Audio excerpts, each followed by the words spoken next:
Just before continuing with the main story, I thought I'd do a Codex segment, just to get everything out of the way,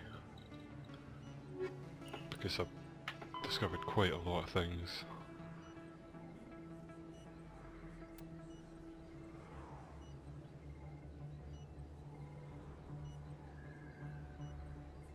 So, obviously if you want to read this you can just pause.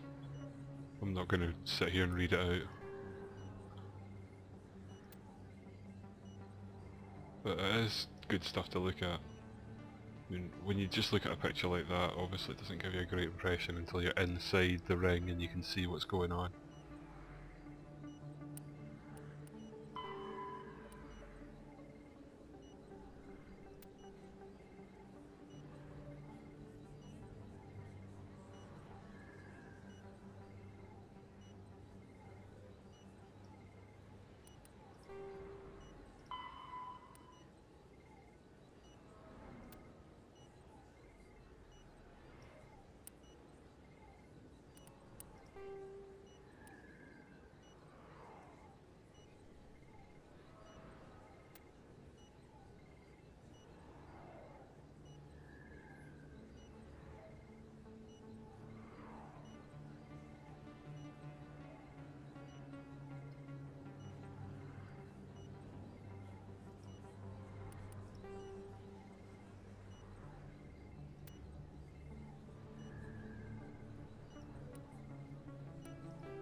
There we get the talking section. The Asari were the first species to discover the Citadel. When the Solarians arrived, it was the Asari who proposed the establishment of the Citadel Council to maintain peace throughout the galaxy.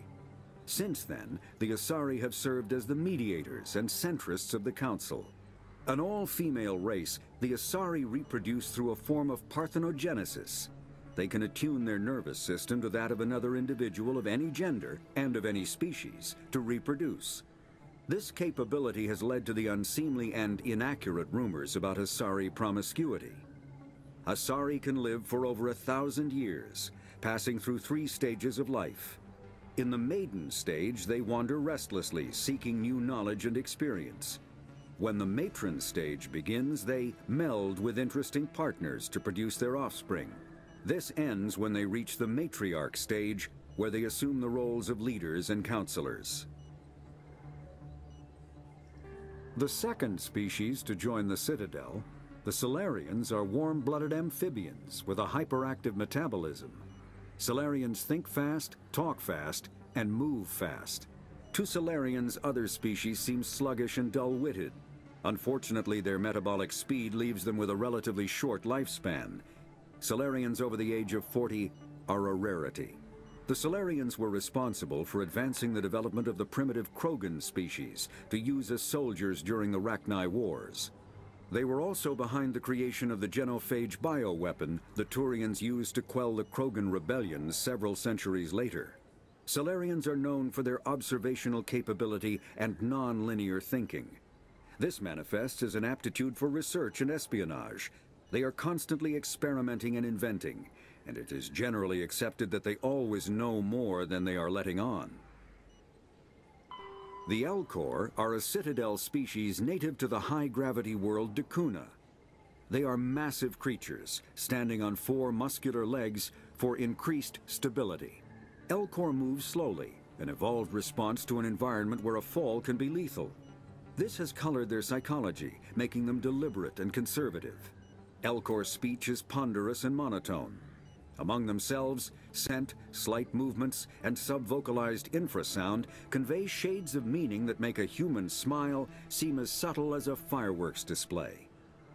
Since their subtlety can lead to misunderstandings with other species, the Elcor often go out of their way to clarify when they are being sarcastic, amused, or angry. Decuna's high gravity impedes mountain formation. Most of the world consists of flat, open plains, which prehistoric Elcor wandered across in small family bands. Modern Elcor still prefer open sky, and can become restless and uncomfortable on long starship journeys.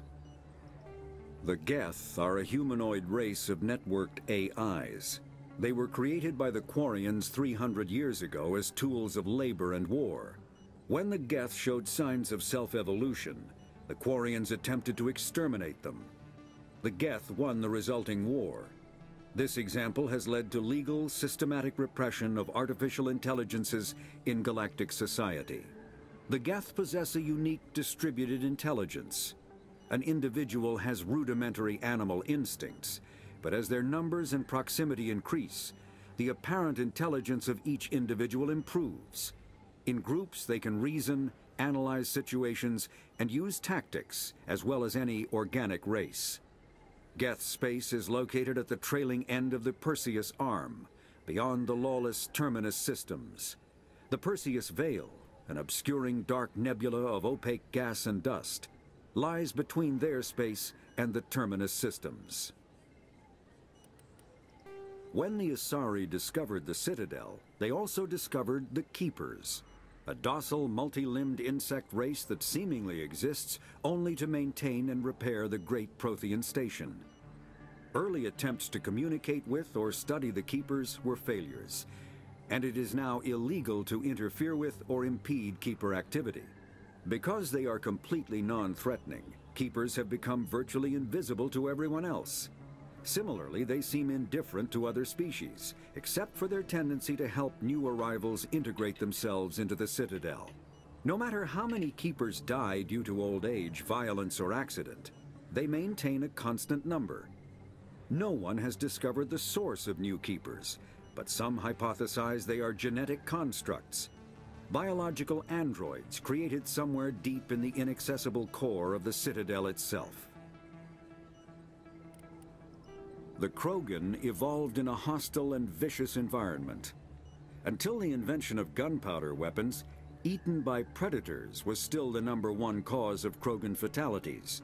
Afterwards, it was death by gunshot. When the Solarians discovered them, the Krogan were a brutal, primitive species, struggling to survive a self-inflicted nuclear winter. The Solarians culturally uplifted them, teaching them to use and build modern technology, so they could serve as soldiers in the Rachni War. Liberated from the harsh conditions of their homeworld, the quick-breeding Krogan experienced an unprecedented population explosion. They began to colonize nearby worlds. Even though these worlds were already inhabited, the Krogan rebellions lasted nearly a century, only ending when the Turians unleashed the genophage, a Solarian-developed bioweapon that crushed all Krogan resistance. The genophage makes only 1 in 1,000 pregnancies viable, and today the Krogan are a slowly dying breed. Understandably, the Krogan harbor a grudge against all other species, especially the Turians. Driven from their home system by the Geth nearly 3 centuries ago, most Quarians now live aboard the Migrant Fleet, a flotilla of 50,000 vessels ranging in size from passenger shuttles to mobile space stations. Home to 17 million Quarians, the flotilla understandably has scarce resources. Because of this, each Quarian must go on a rite of passage known as the pilgrimage when they come of age.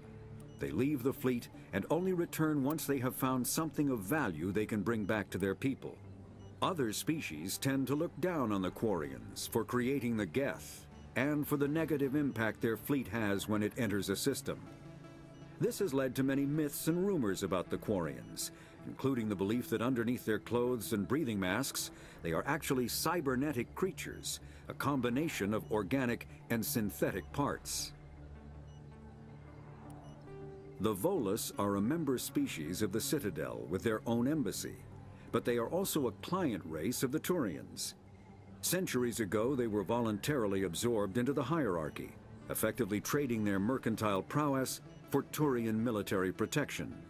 Erun, their homeworld, lies far beyond the normal life zone of its star. However, the world has a high-pressure greenhouse atmosphere that traps enough heat to support an ammonia-based biochemistry.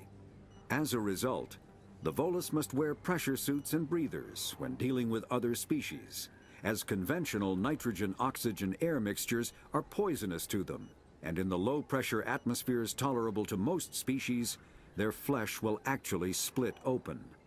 Volus culture is tribal, bartering lands and even people to gain status. This culture of exchange inclines them to economic pursuits.